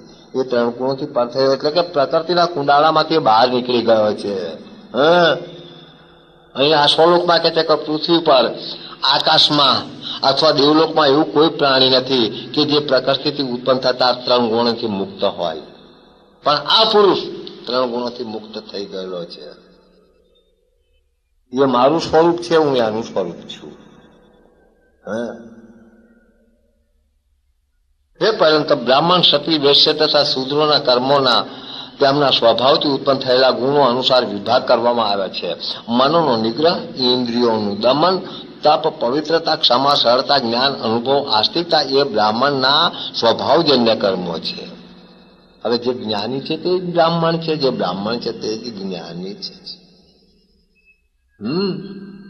અને એ એના સ્વભાવજન્ય કર્મો છે, પ્રકૃતિના નહીં. આ વાત 5મા અધ્યાયના 14મા શ્લોકમાં કીધું છે કે પરમાત્મા પ્રાણીઓના કરતાપણાના કર્મને કે એમના ફળને સર્જતો નથી, પણ પ્રાણીઓ જ એમના પ્રાકૃતિક સ્વભાવને અનુસરીને કર્મ કરે છે. પણ જ્ઞાની પ્રકૃતિના સ્વભાવને અનુસરતા નથી, એ તો પોતાના સ્વભાવને અનુસરીને, પોતાને તો સ્વયંના સ્વભાવે કર્મ કરે છે, સ્વયંમાં રહે છે. શૌર્ય, તેજ, ધૈર્ય, ચતુરતા, યુદ્ધથી ન ભાગવું, દાન અને ઈશ્વર ભાવ એ ક્ષત્રિયના સ્વભાવથી થતા કર્મ છે. એ પણ સંતના જ ગુણો છે જી. હા, કેમ કે સંતોને શૂરવીર કીધા છે. મહાપુરુષો કે છે કે હરિનો માર્ગ છે શૂરાનો. હવે જેને ક્ષત્રિય કહેવાય છે તે શૂરાને કહેવાય છે. અહીં કોઈ જ્ઞાતિની વાત નથી. ખેતી, ગાયોનું પાલન અને વેપાર આ વૈશ્યના સ્વાભાવિક કર્મો છે, અને ચાકરી શૂદ્રનું સ્વાભાવિક કર્મ છે. હવે ગાયોનું પાલન એટલે ગાયો જે પશુઓ છે એની વાત નથી, પણ જે ગાય છે એનું પાલન કરે છે, અર્થાત જે બોલે છે એનું પાલન કરવું એ પણ સંતોનું જ લક્ષણ છે. પોતાના સ્વાભાવિક કર્મમાં રત રહેલો, અહીં પ્રકૃતિના સ્વભાવની વાત જ નથી કરી, વિચાર કરજો. પોતાના સ્વાભાવિક કર્મમાં રત રહેલો મનુષ્ય ઉત્તમ સિદ્ધિ એટલે કે મોક્ષ પામે છે. એ પોતાના સ્વરૂપની જ વાત છે. પોતાના કર્મમાં રત રહેલો જે પ્રકારે સિદ્ધિ પામે છે તે તું સાંભળ. જેનાથી પ્રાણીઓ ઉત્પન્ન થઈ કર્મમાં પ્રવર્ત રહે છે, જેનાથી આ સર્વ જગત વ્યાપ્ત છે, તેને એટલે કે પરમાત્માને પોતાના સ્વાભાવિક કર્મ વડે, પોતાના સ્વાભાવિક પ્રકૃતિના સ્વભાવના નહીં પણ પોતાના સ્વાભાવિક કર્મ વડે પૂજીને અંતઃકરણની શુદ્ધિ રૂપે મોક્ષ રૂપે સિદ્ધિને પામે છે, અર્થાત પોતાના સ્વરૂપને પામે છે. બીજાનો ધર્મ આચરવો સહેલો હોય, આ તો આગળ પણ કહી ગયા છીએ, આપણે જાણી ચૂક્યા છીએ કે બીજાનો ધર્મ આચરવો સહેલો હોય, બીજાનો ધર્મ આચરવો સહેલો હોય અને તેના કરતા પોતાનો ધર્મ મુશ્કેલ હોય અને ઓછા ગુણ લાભવાળો હોય, છતાં માણસને પોતાનો ધર્મ જ કલ્યાણકારક છે. કારણ કે પોતાની સાથે સ્વાભાવિક રીતે નિયત થયેલ કર્તવ્યનું આચરણ કરનાર મનુષ્ય પાપી બનતો નથી. બીજાનો ધર્મ આચરવો સહેલો હોય તો પણ અધોગતિમાં લઈ જાય છે બીજાનો ધર્મ. બીજા કોણ? પોતાનો ધર્મ આચરવો, પોતાનો, કેમ કે પોતાનો ધર્મ અવિનાશી છે. કેમ કે અહીં જે પોતે કહેવાય છે, આ શરીરમાં હુંનો કહેનારો જે છે એ પોતે છે અને એ આત્મ તત્વ છે. એ હાડકા ચામડાનો બનેલો નથી, કેમ કે પરમાત્માનો અંશ છે અને પરમાત્માનો અંશ પરમાત્મા જ હોય. અને એ અવિનાશી છે, માટે પોતાનો ધર્મ અવિનાશી છે. એટલે એ કહે છે કે બીજાનો ધર્મ આચરવો સહેલો હોય અને તેના કરતા પોતાનો ધર્મ મુશ્કેલ હોય અને ઓછા ગુણ લાભવાળો હોય, છતાં માણસને પોતાનો ધર્મ જ કલ્યાણકારક છે, બીજાનો ધર્મ નહીં. બીજાનો ધર્મ, કેટલાક માણસો કહે છે હું કાન છું, હું સાંભળું છું. હું કાન છું? ના, હું સાંભળું છું. તો શું હું કહેનારો કાન છે એમ તમે સમજો છો? હુંનો કહેનારો આ શરીરમાં હુંનો કહેનારો આત્મા છે, અવિનાશી છે, કાન નથી. હું જોઉં છું. આ હુંનો કહેનારો આંખ છે? હુંનો કહેનારો આંખ નથી, હુંનો કહેનારો આત્મ તત્વ છે, પરમાત્માનો અંશ છે. જોવું ધર્મ આંખનો છે, સાંભળવું ધર્મ કાનનો છે, આમાં રહેલા પુરુષનો નહીં. એટલે એ કહે છે કે છતાં માણસને પોતાનો ધર્મ જ કલ્યાણકારક છે. કારણ કે પોતાની સાથે સ્વાભાવિક રીતે નિયત થયેલ કર્તવ્યનું આચરણ કરનાર મનુષ્ય પાપી બનતો નથી. માટે હે કુંતી પુત્ર, પોતાનું સ્વાભાવિક કર્મ દોષવાળું હોય તો પણ તેનો ત્યાગ ન કરવો જોઈએ. માટે હે કુંતી પુત્ર, પોતાના સ્વાભાવિક, દરેકનો સ્વભાવ જુદો જુદો છે. આંખનો સ્વભાવ જોવાનો છે, કાનનો સ્વભાવ સાંભળવાનો છે, નાકનો સ્વભાવ સૂંઘવાનો છે, ત્વચાનો સ્વભાવ સ્પર્શવાનો છે. અને પોતાનો જે સ્વભાવ છે એ તો અવિનાશી છે. માટે હે કુંતી પુત્ર, પોતાનું સ્વાભાવિક કર્મ દોષવાળું હોય તો પણ તેનો ત્યાગ કરવો ન જોઈએ. કારણ કે ધુમાડાથી અગ્નિની પેટે બધાય કર્મોની સાથે કોઈને કોઈ દોષ લાગેલો જ હોય છે, પણ પોતાના સ્વભાવમાં સ્વયંના સ્વભાવમાં કોઈ દોષ નથી મહારાજ. જેની બુદ્ધિ બધેથી આસક્તિ રહિત બની છે, જેને મન અને ઇન્દ્રિયોને જીત્યા છે, જેને કોઈ જાતની સ્પૃહા રહી નથી, તે મનુષ્ય સંન્યાસ વડે પરમાર્થ ભાવે નિષ્કામ કર્મ કરતો છતાં કર્મ બંધનથી મુક્ત થવા રૂપ પરમ સિદ્ધિને પામે છે. કેમ કે એને જ મુક્ત પુરુષ કહેવાય છે. કેમ કે એને દેહનો અધ્યાસ છોડ્યો છે, તો દેહને લગતું જેટલું છે એનો પણ ભાવ છોડ્યો છે, એટલે મુક્ત છે. હે કોંતે, એ પ્રમાણે સિદ્ધિ પામેલો મનુષ્ય બ્રહ્મને જે રીતે પામે છે, જાણે છે, તે મારી પાસેથી ટૂંકમાં સાંભળ. એ જ જ્ઞાનની પરાકાષ્ઠા છે. ફરીથી આ શ્લોક કહું, હે કોંતે, એ પ્રમાણે સિદ્ધિ પામેલો એટલે કે પોતાના સ્વરૂપને પામેલો. મનુષ્ય બ્રહ્મને જે રીતે પામે છે, જાણે છે, તે મારી પાસેથી ટૂંકમાં સાંભળ. ટૂંકમાં એટલે કેટલાકમાં? ટૂંકમાં એટલે હે અર્જુન તારા જેટલામાં. જો તને તારા જેટલામાં ખબર પડી જશે તો આખા જગતમાં ખબર પડી જશે. એ જ જ્ઞાનની પરાકાષ્ઠા છે. કેમ કે આ જ્ઞાન જાણ્યા પછી તારે બીજું કશું જાણવાનું બાકી રહેશે નહીં. આ વાત 7માના બીજામાં કહી ગયા છે. કેમ કે જેમને પોતાના સ્વરૂપનું ભાન થયું છે એમને બધે જ પરમાત્માનો જ અનુભવ થાય છે. તેઓ વિશુદ્ધ બુદ્ધિવાળો યોગી દૃઢતાપૂર્વક પોતાનું નિયમન કરી શબ્દ, સ્પર્શ વગેરે વિષયનો ત્યાગ કરીને રાગ દ્વેષને છોડી દઈને મિતાહાર તથા એકાંત સેવન દ્વારા વાણી, શરીર તથા મનને વશ કરી નિત્ય મારા ધ્યાન યોગમાં પરાયણ રહી વૈરાગ્ય ધારણ કરી અહંકાર, બળ, ઘમંડ, કામ, ક્રોધ અને પરિગ્રહનો ત્યાગ કરીને મમતા રહિત અને શાંત થાય છે. આથી તે બ્રહ્મ ભાવને પ્રાપ્ત થવા યોગ્ય બને છે. અરે યોગ્ય બને છે શું? યોગ્ય જ છે. એ બ્રહ્મ સ્વરૂપ જ છે. બ્રહ્મ ભાવને પ્રાપ્ત થયેલો તે પ્રસન્ન ચિત્ત મનુષ્ય કશાનો શોક કરતો નથી. જે અર્પણ કરી દીધું છે એનો શોક કરતો નથી કે કશાની આકાંક્ષા કરતો નથી. કેમ કે દેહનો અધ્યાસ છોડી દીધો છે, એ દેહ માટે શોક નથી કરતો અને દેહને લગતાની આકાંક્ષા નથી કરતો. અને સર્વભૂતોમાં સમભાવથી રહેતો મારી પરમ ભક્તિને પામે છે. તો સર્વભૂતોમાં સમભાવથી રહેલો છે એ તો આત્મા છે. એટલે કે જ્ઞાની પુરુષનું સ્વરૂપ જ છે. જેને આત્મા કહેવાય છે એ તો જ્ઞાનીનું સ્વરૂપ જ છે. મારી પરમ ભક્તિ દ્વારા તે મનુષ્ય હું કેવો છું ને કોણ છું તે યથાર્થ રૂપે જાણે છે અને પછી મને એ પ્રમાણે ખરેખરા સ્વરૂપે જાણવાથી મારામાં પ્રવેશ કરે છે. પરમાત્માને ખરેખરી રીતે યથાર્થ રૂપે જાણવું જ પરમાત્માની ભક્તિ છે. પરમાત્માનો સાક્ષાત્કાર જ ભક્તિ કહેવાય છે.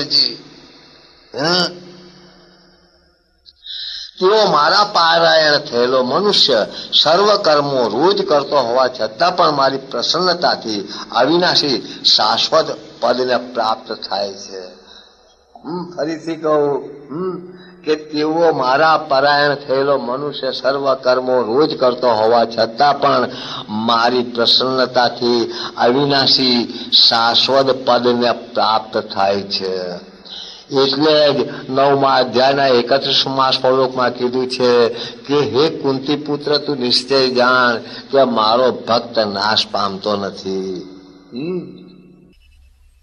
તું મન વડે સર્વ કર્મો મારામાં અર્પણ કરી મારા પરાયણ થઈ સમભાવ રૂપ બુદ્ધિ યોગનો આશ્રય કરી સદા મારામાં ચિત્તવાળો થા. મારામાં ચિત્તવાળો થા, મારામાં મનવાળો થા અને મારા સ્વરૂપને પામ.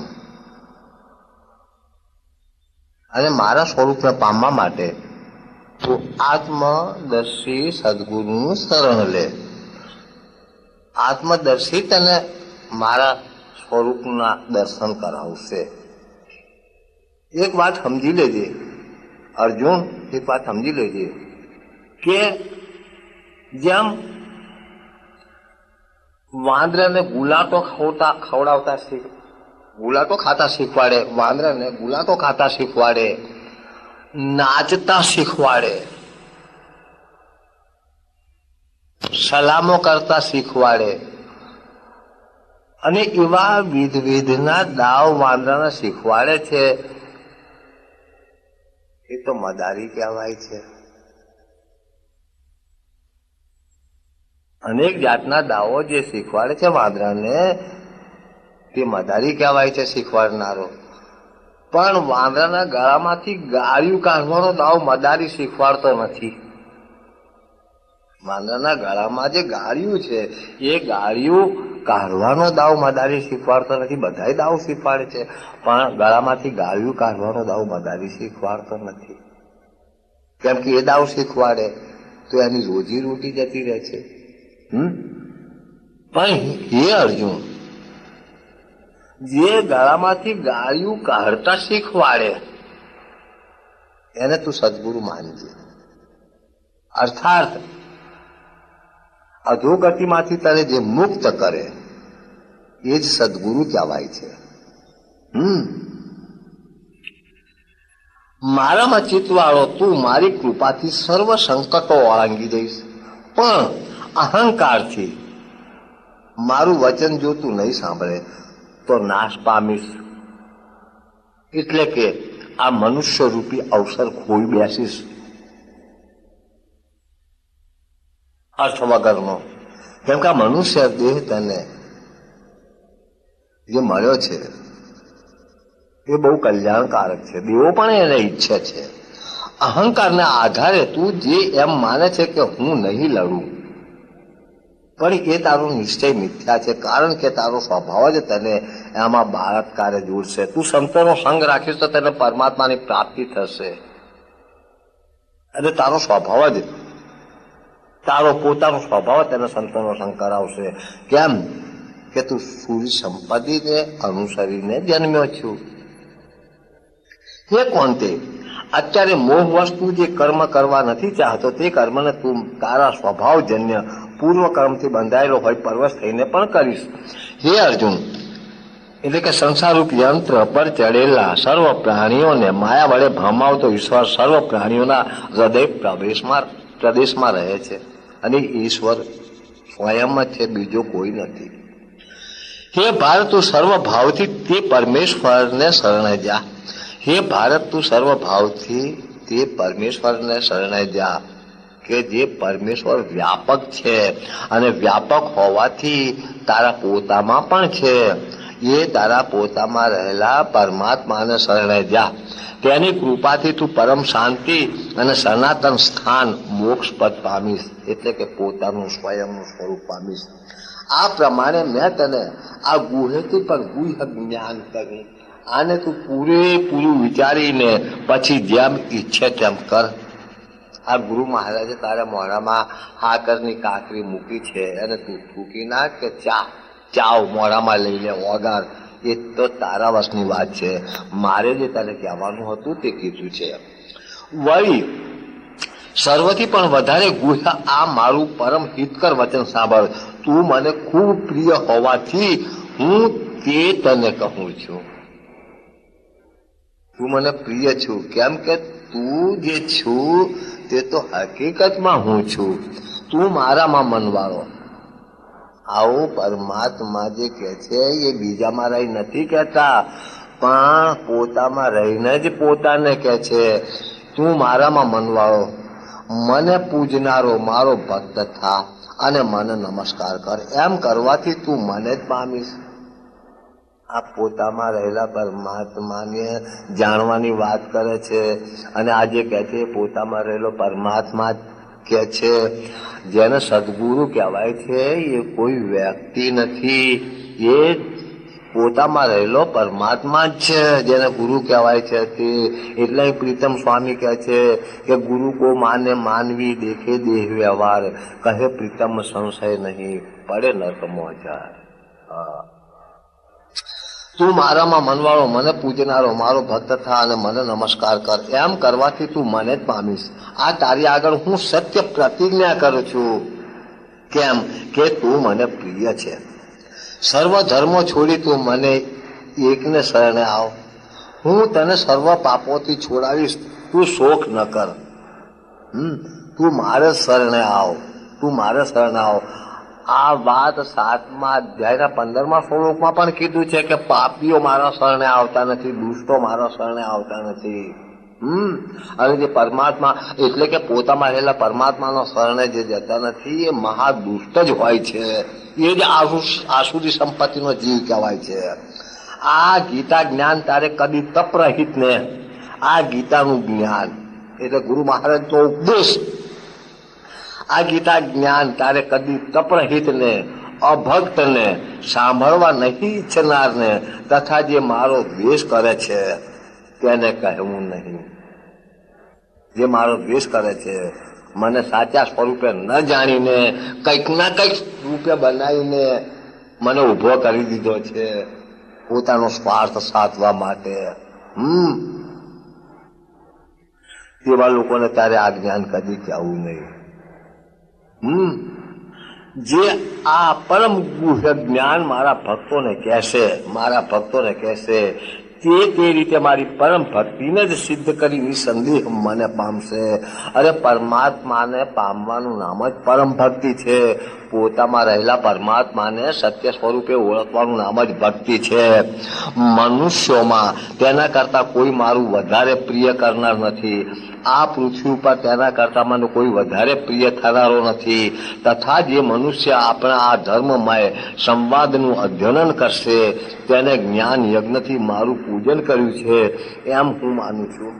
તથા જે મનુષ્ય આમાં શ્રદ્ધાવાન અને દ્વેષ બુદ્ધિ વિનાનો થઈને આને કેવળ સાંભળશે તે પણ પાપોથી મુક્ત થઈ પુણ્યવાનોના શુભ લોકોને પ્રાપ્ત થશે. તે પાર્થ, શું મેં કરેલો આ ઉપદેશ તે એકાગ્ર ચિત્તે સાંભળ્યો અને હે ધનંજય આથી તને અજ્ઞાનથી થયેલો મોહ નાશ પામ્યો? પ્રશ્ન કર્યો છે. એટલે હવે અહીં અર્જુન કહે છે, હવે અર્જુનનો જવાબ તો સાંભળો. જેને જ્ઞાન થયું છે તેનો જવાબ છે કે હે અચ્યુત, આપની કૃપાથી મોહ નાશ પામ્યો છે અને મેં સ્વધર્મ કર્મ આત્મજ્ઞાન આદિની સ્મૃતિ મેળવી છે. હવે સંશય રહિત થઈ હું ઊભો છું અને આપના વચન પ્રમાણે જ કરીશ.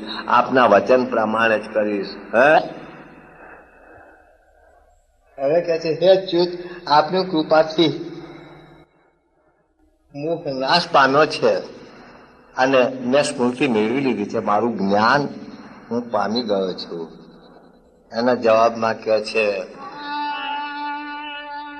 કે ગુરુ સંત મળ્યા સુખ રાશિ રે આનંદ મારે. ગુરુ સંત મળ્યા સુખ રાશિ રે આનંદ મારે. મને ઓળખાવ્યા અવિનાશી રે આનંદ મારે. મને ઓળખાવ્યા અવિનાશી રે આનંદ મારે.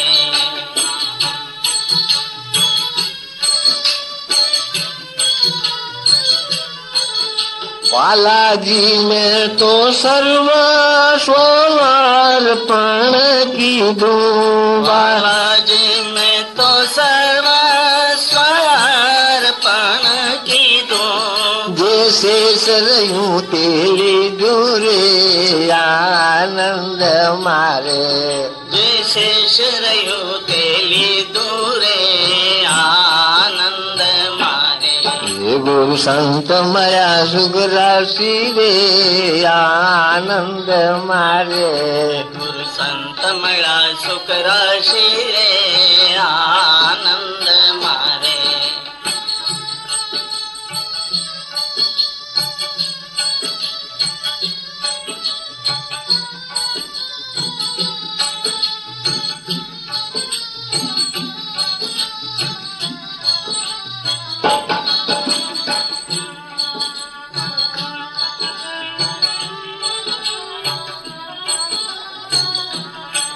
વાલા જે લીધું તે તો બેદોએ હાથ નાવે. વાલા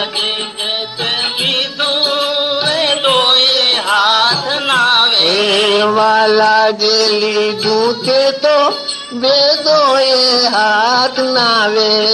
વાલાજી જે લીધું વેદોએ હાથ નાવે. હે મારા સદગુરુજી ઓળખાવે રે આનંદ મારે. મારા સદગુરુજી તારે રે આનંદ મારે. ગુરુ સંત મળ્યા સુખ રાશિ રે આનંદ મારે.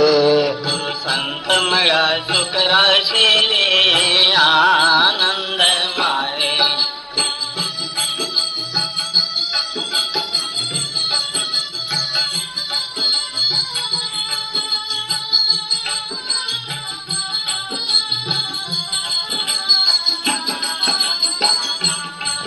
વાલાજી તેને મોટા મોટા જન ગોતે. વાલાજી તેને મોટા મોટા જન ગોતે. એ વાલાજી તેને મોટા મોટા જન ગોતે. વાલાજી તેને મોટા મોટા જન ગોતે. તે તો પદ પૂરણ પોતે રે આનંદ મારે.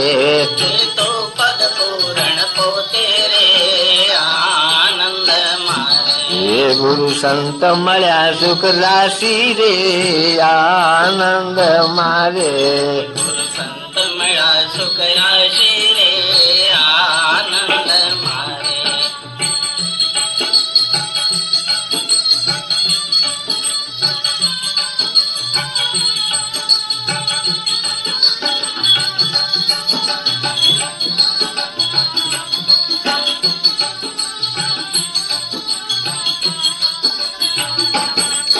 વાલાજી કોઈ અનુભવી જન જાણે. વાલાજી કોઈ અનુભવી જન જાણે. વાલાજી કોઈ અનુભવી જન જાણે. વાલાજી કોઈ અનુભવી જન જાણે. કે જીવતા મુક્તિ માણે રે આનંદ મારે. તે જીવતા મુક્તિ માણે રે આનંદ મારે. હે ગુરુ સંત મળ્યા સુખ રાશિ રે આનંદ મારે. આપની કૃપાથી મોહ નાશ પામ્યો છે અને મેં સ્વધર્મ કર્મ આત્મજ્ઞાન આદિની સ્મૃતિ મેળવી છે. એટલે કે મેં મારા પોતાનામાં રહેલા પરમાત્માનું સત્ય સ્વરૂપ જાણ્યું છે, અર્થાત પોતાનો આત્મા જાણ્યો છે. અને આપના વચન પ્રમાણે કરીશ. હવે હું મારું ધાર્યું કરીશ નહીં, મારા મનનું કહેલું કરીશ નહીં, પણ મારા પોતામાં રહેલા પરમાત્માના વચન પ્રમાણે જ વર્તીશ. આ અર્જુનનું એવું કહેવું છે. હું એના માટે હવે પરમાત્માના વચન પ્રમાણે વર્તવું. અને લોકો મનમાની રીતે વર્તે છે. મન કેમ વર્તે છે? જે પરમાત્માના વચન પ્રમાણે વર્તે છે એ સંતો છે, અને જગતના જીવો મનના કીધા પ્રમાણે વર્તે છે. એના માટે એક કથા કહું છું, ઉદાહરણ કે એક ડોશીમાં હતા. તે પોતાના ખેતરમાં જતા હતા. ગામથી ખેતર થોડું દૂર હતું. જતા હતા, રસ્તામાં એક સાંકડી નેરી આવી. આજુબાજુ મોટી મોટી થોડિયાની વાડ હતી ને રસ્તો બહુ સાંકડો હતો. ડોશીમાં જતા હતા. હવે કોઈનું ઊંટ ત્યાં આવીને ચરતા ચરતા આવ્યો હશે અને એ સાંકડી નેરીમાં સાંકડા રસ્તામાં ઊંટ બેસી ગયો હતો. એટલે આખો રસ્તો જ બંધ થઈ ગયો હતો. હવે ડોશીને જવું હતું. હવે ડોશી અટકી પડ્યા, રસ્તો જ આખો બંધ. એટલે પેલા ઊંટને બહુ ઉઠાડવા માટે મહેનત કરી. ઊઠ એને ગોદાય બહુ માર્યા, પણ ઊંટ કેમે કરીને ઉઠ્યો નહીં. ઊંટ ના ઉઠ્યો. એટલે ડોશીએ વિચાર કર્યો કે કેટલી મહેનત, આ ઊંટ ઉઠ્યો નહીં ત્યારે બર્યો ત્યારે મને ઓળંગી નથી જવા દે, આ ઊંટને ઓળંગી નથી જવું. એવો વિચાર કરે ડોશી પેલા ઊંટને ઓળંગવા માટે એક પગ ઊંચો કરીને પેલી બાજુ મૂક્યો અને બીજો પગ ઊંચકવાની તૈયારી કરતા હતા. અને પેલો ઊંટ હતો તે ઊભો થઈ ગયો. એટલે ડોશીમાં ઊંટ ઉપર બેસી રહ્યા. હવે ઊંટ ઊભો થઈ ગયો તો ઊંટનો ઢેકો તો બહુ ઊંચો ને ઢેકો પકડીને ડોશીમાં બેઠા હતા. હવે ગયડું શરીર કૂદીને હેઠે તો પડાય નહીં. પછી તો ઊંટ ચાલવા માંડ્યો. હવે ડોશી શું કરે? ઊંટ ચાલવા ઢેકો પકડીને ડોશીમાં બેસી રહ્યા હતા અને ઊંટ ચાલે. હવે ચાલતા ચાલતા તો કઈ કઈ પહોંચી ગયો, બીજા ગામના સીમમાં પહોંચ્યો. હવે પેલો ઊંટ બેહે તો ડોશી ઉતરે. હવે કરે શું?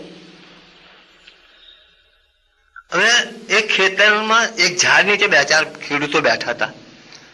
એ બેઠા બેઠા દૂરથી આ ડોશીમાને જોયા કરે કે આ ડોશીમાં ઊંટ પર બેઠા છે, કંઈક જવા માટે કંઈક ભૂલા પડે છે. ઘડીકમાં ઊંટ પર બેસીને આમ જાય છે, ઘડીકમાં આમ જાય છે, ઘડીકમાં આમ જાય છે, આગળ ગતિ જ નથી કરતી. કેમ કે પેલો ઊંટ પેલા ઝાડના આ ઝેડે ખાય, આ ઝેડે બાચે.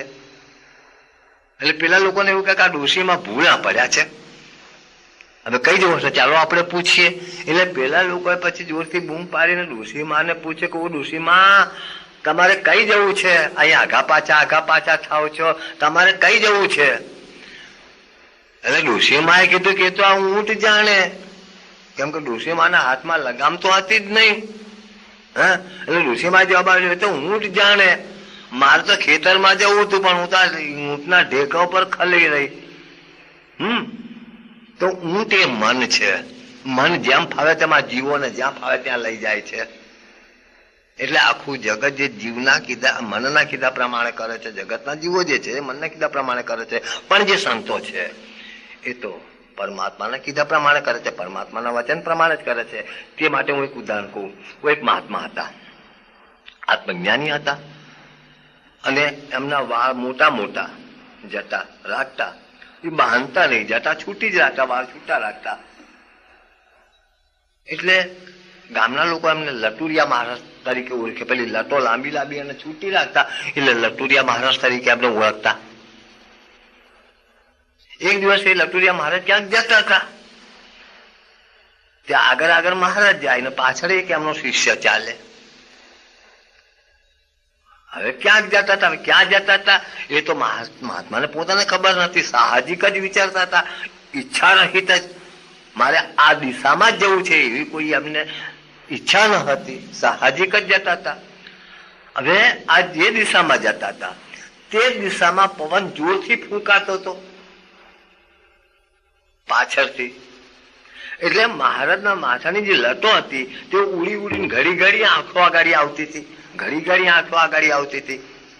એટલે મહારાજ ઘડી ઘડી હાથથી આમ લટો હરકી કરે, પાછળ લઈ જાય, પણ પવન જોરથી ફૂંકાતો હતો એટલે પેલી લટો ઉડી ઉડી ઘડી.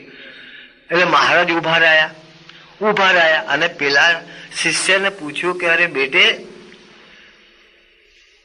આ લટો ઉડી ઉડીને મારા આંખો પર આવે છે. એટલે શિષ્ય કીધું બાપુ એ તો આવવાની જ ને, આપણે જઈએ છીએ આ દિશામાં, પવન પણ એ દિશાનો ફૂંકાય છે એટલે લટો તો ઉડીને આંખો પર આવવાની જ. એટલે બાપુએ કીધું પણ એ તો બરોબર, પણ એ આંખો પર ના આવે એવું કઈ. એટલે પેલા શિષ્ય કીધું આમાં એક જ રસ્તો બાપુ કે આમ ના ફરી જાઓ તો આંખો પર નહીં આવે, પાછળ ઉડશે લટો. એટલે મહારાજ આમ ના ફરી ગયા એટલે પછી લટો તો પાછળ ઉડવા માંડી, આંખો પર ના આવવા માંડી. એટલે મહારાજ કે હા ઠીક છે, ચાલો આ બરાબર છે, આ બરાબર છે. એટલે મહારાજ ચાલવા માંડ્યા.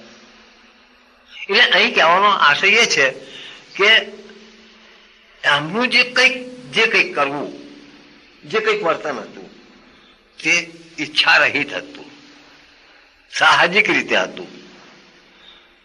જેમ ઝાડ ઉપરથી સૂકું પાંદડું નીચે પડે છે તો એની એવી કોઈ ઈચ્છા નથી કે હું અમુક જ જગ્યા પડું, જે પડે છે તે પડે છે. કેમ કે સંતોની રહેણી એવી છે, બેઠા તો બેઠા, ચાલ્યો તો ચાલ્યા, બોલ્યા તો બોલ્યા, સૂતા તો સૂતા. આ સંતોની સાહજિક રહેણી છે, ઈચ્છા રહિત, અપેક્ષા રહિત, આકાંક્ષા રહિત. એટલે કે છે કે અને આપના વચન પ્રમાણે કરીશ. હવે સંજય કે છે ધૃતરાષ્ટ્રને એ પ્રમાણે મહાત્મા શ્રી કૃષ્ણ અને અર્જુનનો આ અદ્ભુત રોમાંચક સંવાદ મેં સાંભળ્યો. શ્રી વ્યાસ ભગવાનની કૃપાથી દિવ્ય દ્રષ્ટિ પ્રાપ્ત થયેલા મેં આ પરમ યોગેશ્વર શ્રી કૃષ્ણ અર્જુનને કહી રહ્યા હતા તેમની પાસેથી પ્રત્યક્ષ સાંભળ્યો. અને આજે પણ જે જિજ્ઞાસુ આત્મદર્શી કોઈ સદગુરુ મળે છે અને એની પાસેથી ઉપદેશ લે છે તો એ ઉપદેશ પણ પ્રત્યક્ષ જ છે. જે ચોથા અધ્યાયના પ્રથમ શ્લોકમાં વાત કરી છે કે આ અવિનાશી યોગ મેં સૂર્યને કહ્યો હતો, તે જ અવિનાશી યોગ આત્મદર્શી સદગુરુ કોઈ તીવ્ર મતીના જિજ્ઞાસુ શિષ્યને કહે છે, હે ધૃતરાષ્ટ્ર, શ્રી કૃષ્ણ અને અર્જુનનો આ અદ્ભુત પવિત્ર સંવાદ સંભાળી હું વારંવાર હર્ષ પામું છું. અને હે રાજન, શ્રી હરિના તે અતિ અદ્ભુત સ્વરૂપને સંભાળી મને મહાન આશ્ચર્ય થઈ રહ્યું છે અને હું વારંવાર હર્ષ પામું છું. આ એકલા સંજયની વાત નથી, પણ જેને જેને આત્મદર્શી સદગુરુ મહારાજની પાસેથી આત્મોપદેશ જાણ્યો છે તે સર્વ હર્ષ જ પામે છે, જ્ઞાન જ પામે છે, સત્ય સ્વરૂપને જ પામે છે. જ્યાં યોગેશ્વર શ્રી કૃષ્ણ છે અને જ્યાં ધનુર્ધારી અર્જુન છે, એટલે કે જ્યાં આત્મદર્શી સદગુરુ મહારાજ છે અને તીવ્ર મતીનો જિજ્ઞાસુ છે, ત્યાં લક્ષ્મી, વિજય, ઐશ્વર્ય અને અવિચળ નીતિ છે એવો મારો મત છે, અર્થાત મારી ખાતરી છે, મારો અનુભવ છે, એવું સંજયનું કહેવું છે. અહીં મોક્ષ સંન્યાસી યોગ નામનો 18મો અધ્યાય સંપૂર્ણ થાય છે. બોલો શ્રી કૃષ્ણચંદ્ર ભગવાન કી જય, બોલો શ્રી સદગુરુ મહારાજ કી